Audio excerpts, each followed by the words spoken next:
Hello అండి, నమస్తే. ఇప్పుడు మాట్లాడే టాపిక్ వచ్చేసి ఆంధ్రప్రదేశ్ ముఖ్యమంత్రి చంద్రబాబు నాయుడు గారు చాలా న్యాయబద్ధమైన పరిపాలన చేసుకుంటా ఆంధ్రప్రదేశ్లో శాంతి భద్రతలు కాపాడాల్సిన పోలీస్ డిపార్ట్మెంట్కి సంబంధించిన హయ్యర్ అఫీషియల్స్ని ఒకళ్ళ తర్వాత ఒకళ్ళ తర్వాత ఇంకొకళ్ళని సస్పెండ్ చేసుకుంటూ వస్తున్నారు. మొదటిగా ఆయన ప్రీవియస్ గవర్నమెంట్లో ఇంటెలిజెన్స్ డీజీగా చేసినటువంటి సీతారామాంజలి గారిని, తర్వాత కాంతిరాణా టాటా గారిని, తర్వాత విశాల్ గున్ని, ముగ్గురు ఐపీఎస్లను సస్పెండ్ చేసేసారు. తర్వాత నిన్న former CID DG Sanjay IPS officer 1996 recruited. So ఆయన్ని సస్పెండ్ చేశారు. ఎందుకు సస్పెండ్ చేశారంటే misuse of powers under All India Services Rules 1969 కింద సస్పెండ్ చేశారు. ఏం మిస్యూజ్ చేశారంటే ఆయన disaster response as well as fire డిపార్ట్మెంట్కి డీజీగా ఉన్నప్పుడు ఫండ్స్ని మిస్యూజ్ చేశారు. తర్వాత సిస్టమ్స్ ఇన్స్టలేషన్లో వీటిలో కరప్షన్ చేశారని చెప్పే ప్రయత్నం చేశారు. అసలు దీని వెనకాల ఉన్న కథ ఏంటంటే చంద్రబాబు నాయుడు అనే వ్యక్తి అపోజిషన్లో ఉన్నప్పుడు 2019-24 మధ్యలో స్కిల్ డెవలప్మెంట్ కేసులో సిఐడి అరెస్ట్ చేసినప్పుడు సిఐడి డీజీగా సంజయ్ కుమార్ అనేటువంటి వ్యక్తి సిఐడి డీజీగా ఉన్నారు.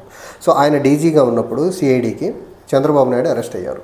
సో అక్కడ ఆ అరెస్ట్ని దృష్టిలో పెట్టుకొని కాలయాపన చేసుకుంటా వచ్చి ఒక 4-5 నెలలు ఆగి నిన్నటికైతే మొత్తానికి ఎక్కడో లూప్ హోల్స్ మొత్తానికి ఎతికిపట్టి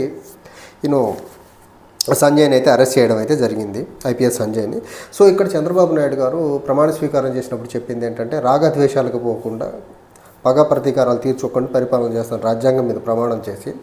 ఎవరైతే ఈయన స్కిల్ డెవలప్మెంట్ దాంట్లో తప్పులు చేసి స్కామ్ చేసి దొరికారని అరెస్ట్ చేశారో ఆ డిపార్ట్మెంట్కి అప్పుడు హెడ్గా ఉన్నటువంటి సంజయ్ని అరెస్ట్ చేయడం అంటే ఇది ఖచ్చితంగా చంద్రబాబు నాయుడు గారు 2019-24 మధ్యకాలంలో ఈయన రాజకీయంగా చేసిన తప్పుల్ని 2014-19 మధ్యలో చేసిన తప్పులు అవనివ్వండి, 2019-24 మధ్యకాలంలో ఈయన పొలిటికల్గా చేస్తున్నటువంటి పొలిటికల్ యాక్టివిటీస్కి బ్లాకేడ్ వేసేదానికి ఎవరైతే ప్రయత్నించారో, లా అండ్ ఆర్డర్ అంశంలో ఇబ్బంది వస్తుందనో లేకపోతే ఇంకోలా వాళ్ళందరినీ ఒక్కొక్కరిని అరెస్ట్ చేసుకుంటూ వస్తున్నారు చంద్రబాబు నాయుడు గారు.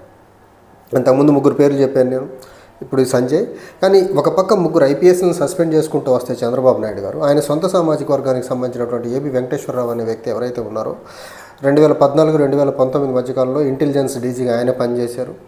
ఆయన పనిచేసిన క్రమంలో ఆయన అవకతవకలకు పాటుపడ్డారనేసి గత వైసీపీ ప్రభుత్వం అతని మీద కేసులు పెడితే చంద్రబాబు నాయుడు గారు 2024లో ముఖ్యమంత్రి అయిన వెంటనే 3 ఐపీఎస్లను ఒకే రోజు సస్పెండ్ చేసేసి సీతారామాంజనేయులు గారు, కాంతిరాణా టాటా, తర్వాత విశాల్ గున్నేని, ఏబి వెంకటేశ్వరరావు గారి మీద ఉన్న కేసులన్నీ ఒకే రోజు ఎత్తేశారు.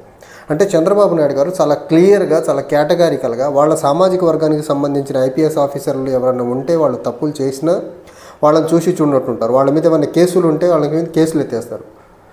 వేరే ఐపీఎస్ ఆఫీసర్లు ఎవరున్నా వాళ్ళ మీద చంద్రబాబు నాయుడు గారు ఏదో రకంగా ఇబ్బంది పెట్టి రాజకీయంగా చంద్రబాబు నాయుడు గారిని వాళ్ళ వల్ల ఇబ్బందులు వచ్చి ఉంటే చంద్రబాబు నాయుడు గారు చేస్తున్న ప్రతిదాన్ని వాళ్ళు సమర్థించకుండా ఉండుంటే వాళ్ళకి పోస్టింగ్లు ఇవ్వకుండా ఇబ్బంది పెట్టడమా లేకపోతే వాళ్ళని సస్పెండ్ చేయడమా చేస్తున్నారు చంద్రబాబు నాయుడు గారు.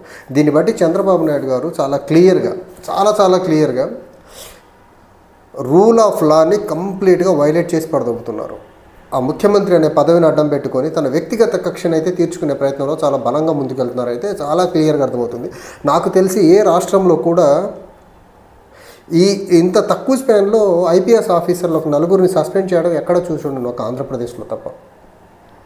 ఒక పక్క లా అండ్ ఆర్డర్ బాగుండదు, ఇంకో పక్క ఐపీఎస్లను సస్పెండ్ చేసుకుంటూ వెళ్తారు. ఒక పక్క రాష్ట్రానికి పెట్టుబడుల మీద ఫోకస్ చేయరు, కానీ పగలు ప్రతీకారాలతో ఆల్ ఇండియా సర్వెంట్స్ని ఇబ్బంది పెడతా ఉంటారు. ఒక పక్క అభివృద్ధికి ముందుకెళ్ళరు, అభివృద్ధి పరంగా రాష్ట్రాన్ని ముందుకు తీసుకెళ్ళలేరు, ప్రతిపక్షాల మీద ఎదురుదాడికి దిగుతారు. 6 గ్యారెంటీలు ఇంప్లిమెంట్ చేయండి అంటే గత ప్రభుత్వం అనే నాటకం ఆడతారు. వీళ్ళ టెన్యూర్లో ఏర్పరిచిన చెక్ పోస్టులు ఏవైతే ఉన్నాయో కాకినాడ పోర్టు దగ్గర, వీళ్ళ ప్రభుత్వంలో ఎన్ఓఏ సివిల్ సప్లైస్ డిపార్ట్మెంట్ ఇచ్చిన ఎన్ఓసీల ద్వారా రైస్ అక్కడికి వెళ్ళి ఎక్స్పోర్ట్ అవుతూ ఉంటే అది కూడా మళ్ళీ గత ప్రభుత్వం మీద నిందలేస్తారు. అంటే వీళ్ళ మీద వచ్చే నెగిటివ్ని కప్పిపుచ్చేదానికి గత ప్రభుత్వాన్ని సాగ్గా చూపించే ప్రయత్నం చేస్తున్నారు.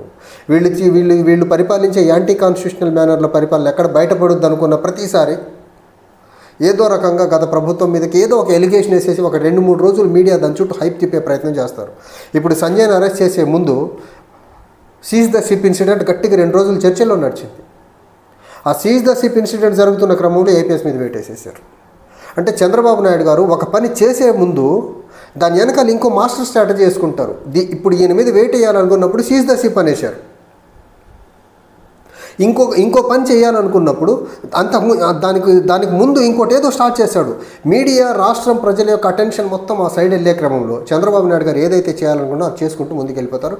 అది బయట ప్రపంచానికి తెలియనివ్వరు. చంద్రబాబు నాయుడు గారు రాజ్యాంగానికి విరుద్ధంగా పరిపాలిస్తున్నారనే ఒక ఇంప్రెషన్ లేకపోతే అభిప్రాయం ప్రజల్లో రాకుండా చాలా జాగ్రత్తగా ప్రజలు మొత్తం షిప్ గురించి కాకినాడ పోర్ట్ సైడ్ ఉంటున్న క్రమంలో ఐపీఎస్ని సస్పెండ్ చేశారు. ఇక్కడ అది కూడా ఎలాంటి ఐపీఎస్ ఇతను, ఎవరైతే చంద్రబాబు నాయుడు గారు స్కిల్ కేసులో దొరికేశారో, స్కామ్ చేసేసారనేసి ఆ కేసుని ఎవరైతే ఏ డిపార్ట్మెంట్ అయితే డీల్ చేసిందో ఆ డిపార్ట్మెంట్ హెడ్నే చంద్రబాబు నాయుడు గారు అరెస్ట్ చేశారంటే చంద్రబాబు నాయుడు గారు తన అరెస్ట్ని ఇప్పటికీ జీర్ణించుకోలేకపోతున్నాడు. అండ్ ఇక్కడ మనం గమనించాల్సింది ఏంటంటే చంద్రబాబు నాయుడు గారి బెయిల్ పిటిషన్ ఏదైతే హైకోర్టు బెయిల్ ఇచ్చిందో చంద్రబాబు నాయుడు గారికి స్కిల్ డెవలప్మెంట్ కేసులో, ఆ బెయిల్ క్యాన్సిల్ చేయాలని ఆల్రెడీ సిఐడి సుప్రీంకోర్టులో అపీల్ చేస్తుంది. ఇంకా పెండింగ్లో ఉంది. January 29కి పోస్ట్పోన్ చేసినట్టుంది హైకోర్టు.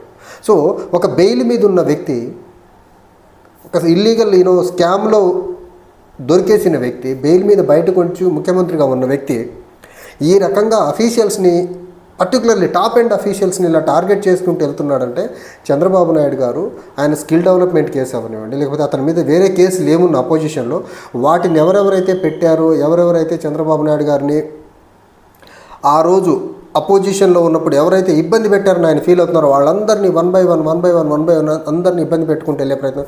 చాలామంది ఐపీఎస్ ఆఫీసర్లకి కీ డిపార్ట్మెంట్స్లో పనిచేసిన వాళ్ళకి ఈ రోజుకి పోస్టింగ్ ఇవ్వకుండా గత 6 నెలలుగా కాలయాపన చేసుకుంటూ వస్తున్నారు చంద్రబాబు నాయుడు గారు. సో ఈ రకంగా ఈయన చేసే తప్పులు, ఇలా ఐపీఎస్ ఆఫీసర్లని సస్పెండ్ చేసే విధానం ఏదైతే ఉందో ఇవన్నీ మీడియా వాళ్ళకి కనపడవు. చంద్రబాబు నాయుడు గారిని మోసే మీడియాకి అసలు ఇలాంటివి కనపడవు. చంద్రబాబు నాయుడు గారు పరిపాలించే కాన్స్టిట్యూషనల్ మేనర్లో పరిపాలించే పాలన ఎవరికీ కనపడదు.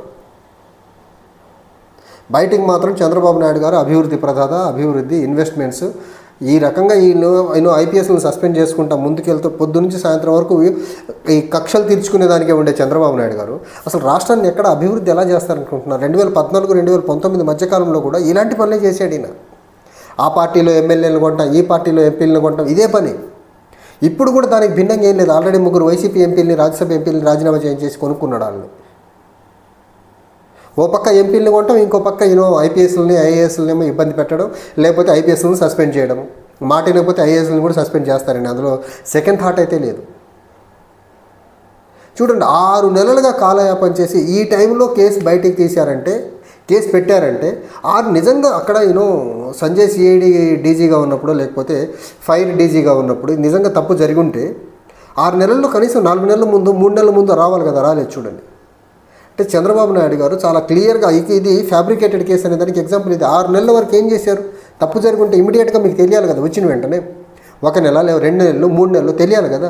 6 నెలలు కాలయాపన చేసి ఇప్పుడు చేస్తున్నారంటే అంటే స్టెప్ బై స్టెప్ ఒక్కొక్కళ్ళని ఇబ్బంది పెట్టుకుంటా వస్తే సిస్టంలో ఉండే అఫీషియల్స్ చెప్పే ఈ అడ్డగోలు పనులన్నీ వినాలా, లేకపోతే ఇలా సస్పెండ్ చేస్తారని ఒక బెదిరింపు ధోరణికి దిగుతున్నట్టుంది తప్ప రూల్ బేస్డ్ పరిపాలన చంద్రబాబు నాయుడు గారు ఇస్తున్నట్టు ఎక్కడా కనపడట్లేదు. Thank you.